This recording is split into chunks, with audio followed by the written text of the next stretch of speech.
What's up, everybody? My name is Joe Brown and this is Heresy Financial. Silver has rebounded extremely strongly off of its lows just a couple of weeks ago, and now it looks to be on the verge of a major rally. So much so that I wouldn't be surprised to see this rally finally take it past 30 and over the coming months potentially even past 50. So why now? Well, there are 5 converging forces that are all happening now that look to be extremely bullish for silver that should make any silver investors very excited. Ready? Let's dive in. All right, before we get into the 5 major reasons that I'm extremely bullish on silver right now, I want to give you 2 big warnings about silver, 2 big counter arguments. The first one comes down, as always, to supply and demand. Let's look at an example like pizza. This year, all of the pizza that is consumed is also produced this year. Similarly, all of the pizza that is produced this year is consumed this year. There's no leftover, there's no carryover, there's no long-term storage of pizza. This means that assuming constant demand, the production of new supply of pizza has 100% of the influence on the price of pizza. So if production of new pizza is cut in half, assuming constant demand, prices will skyrocket. On the other hand, if production is cut to 0, then there is no pizza that is being bought or sold because there is no pizza from prior years that was able to carry over and step in. Since production was cut to 0, there's just no pizza this year. Again, 100% of the pizza that is being bought and sold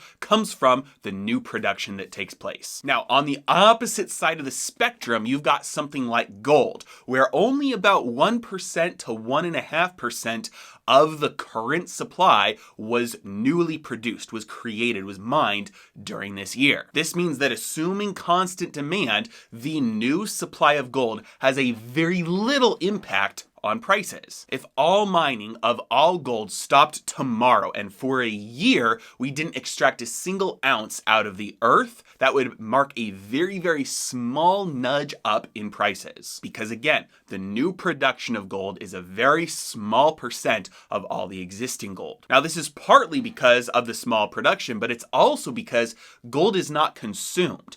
Almost all of the gold that's ever been mined in human history still sits above ground, most of it in government vaults. This ratio between the existing supply and the newly created supply each year is what Bitcoiners call the stock to flow model. Now, silver sits somewhere in between pizza and gold. Silver production is a much larger percent of the total silver supply, and part of that reason is because silver, a lot of it, is consumed. So why am I going on about this? Well, it's because demand matters a lot for silver precisely because of this dynamic. And growing demand for silver has been a bullish force for silver really over the last 20 years. And yes, it's been extremely volatile, but the overall trend for 20 years in silver has been up. Which means if that demand trend were to change, the new supply that could come onto the market for silver has the potential to crush those gains. Contrast this with something like gold. If not a single person bought a single ounce that was pulled out of the ground this year, that was all new supply that was just dumped onto the market and nobody wanted it,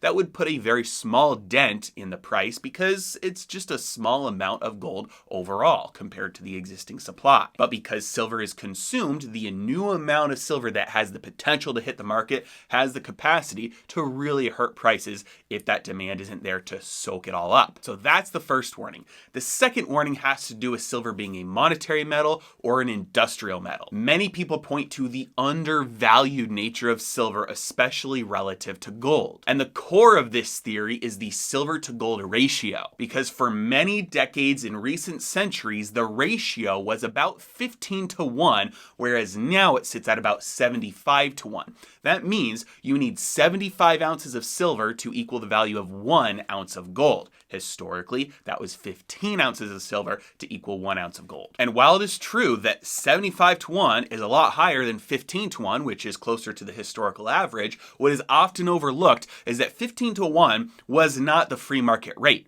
It was not the equilibrium rate of gold and silver being exchanged freely and 15 to 1 being a natural ratio between the two. 15 to 1 was pegged by law. And over time, that 15 to 1 ratio became so distorted from the natural, what it naturally would have been without that peg, that it completely drove gold out of circulation. Because if you can get gold for 15 ounces of silver, but gold is really worth 30 ounces of silver, you're not going to trade that gold because it's going to cost you a lot more for the official rate than what it's actually worth. So it drove gold out of circulation. Gresham's law, bad money drives out good. And after so long of that, finally governments just released it and said, okay, no more peg. Once they released it, that ratio shot up and it has never returned. And this is just one example of how the monetary value of silver has been on the decline for centuries, not decades, to the point where today most of its market value comes from its industrial usefulness, not from its value as a monetary metal. Further than that, the main monetary usefulness of silver in the past was to make change for gold because it was less valuable per volume, per size than gold. And today, that need is completely gone with computers where you can buy and sell with tiny fractions of ounces of gold electronically using debit cards and using payment systems. It is not necessary to have a metal be change for gold. So for anybody who's investing in silver and looking for a comeback in silver as a monetary metal, or looking for a silver standard to come back in, most likely, almost certainly, those days are long gone. All right, now that we have those two giant warnings out of the way, let's look at 5 big signs that silver is headed much higher in the coming months. The 5 signs are sentiment, commodities, energy, technicals, and inventory. So, sentiment first.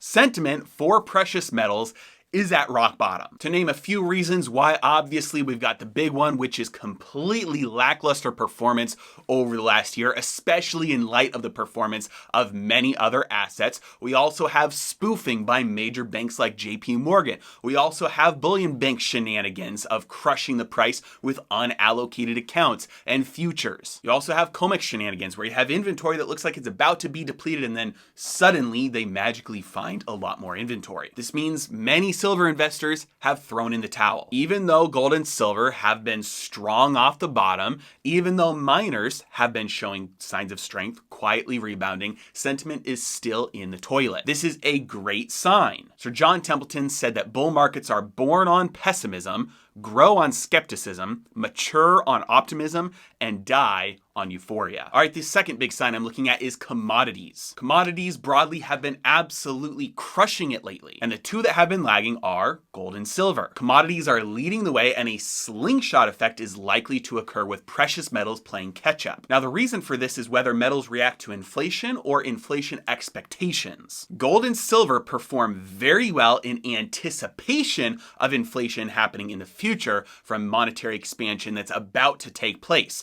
They react to inflation expectations. But since about halfway through 2020, they've done nothing but go down in fears of future tightening, in fears of future monetary contraction, in fears of future deflation. Other commodities, though, react to or are a part of actual inflation and are not reacting to anticipation of future inflation. And so other commodities lagged behind gold and silver at the beginning and are now performing extremely well as inflation continues, as it persists and it's more severe than many anticipated. And as the reality sets in that tightening will be less severe than feared and will be shorter than feared, and that monetary expansion will have to take place again and inflation will be more severe and more persistent, the precious metals, gold and silver, are going to start to outperform again in anticipation of that future inflation. All right, the third big sign I'm looking at right now is energy. And energy, this is a very basic one. Number one, energy costs have been skyrocketing. Everybody is aware of this all around the world.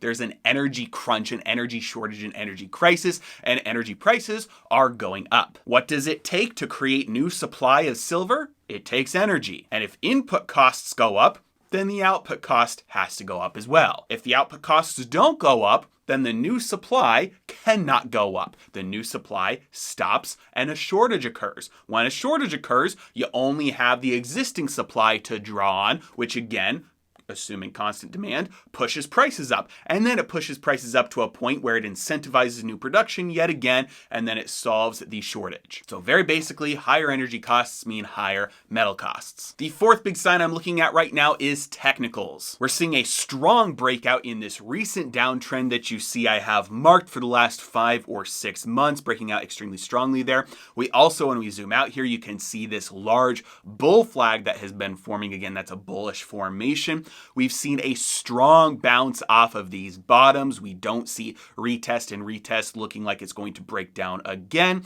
We also see this channel that's being established with higher and higher volume in this channel, and it's building to take out the upper side of that channel at 30, and then we have very little resistance past 30. All right, and last but not least, we have the fifth big sign that I'm looking at for silver right now, and that is inventory. COMEX vaults are slowly but surely being depleted. There's talk from industry insiders that are saying the supply and demand dynamics right now are looking eerily similar to that at the beginning of 2021 when we had that brief shortage and that brief spike in silver prices. And as Peter Schiff points out in his blog, in just the last month, COMEX vaults have declined in inventory by 1.1%. Now, we all saw in March of 2020 when COMEX magically found a new silver supply when they added JP Morgan and Brink's vaults to their London inventory. However, the persistent demand strain that has been placed on the vaults has consistently drained the vaults of their inventory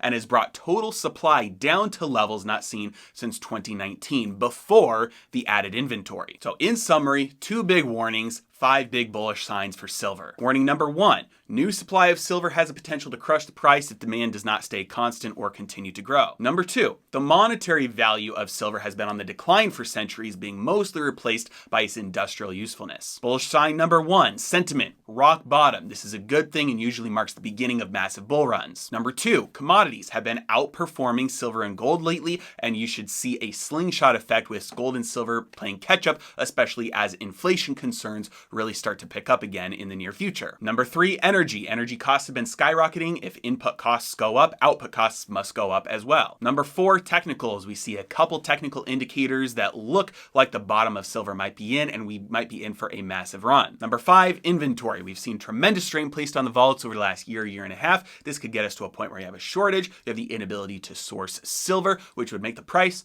go parabolic. And finally, 4 rapid fire resources if you want to buy silver. Number 1, if you want to trade it actively, use Interactive Brokers. They've got the most advanced tools, access to all the markets you need, and they have the best pricing around. Number 2, if you want coins or bars delivered to your door, use AppMex. Again, they've got great prices and great selection. Number 3, if you want to store your silver in allocated, segregated accounts in other countries that don't have a history of metal confiscation, use OneGold. They've got very good pricing, and their user interface, it's very easy to use, very simple. And last, if you want to store physical silver in your retirement account to protect you from any capital gains taxes, use iTrust Capital. All of these are linked in the description below. As always, really appreciate you guys. Thanks so much for watching. Have a great day.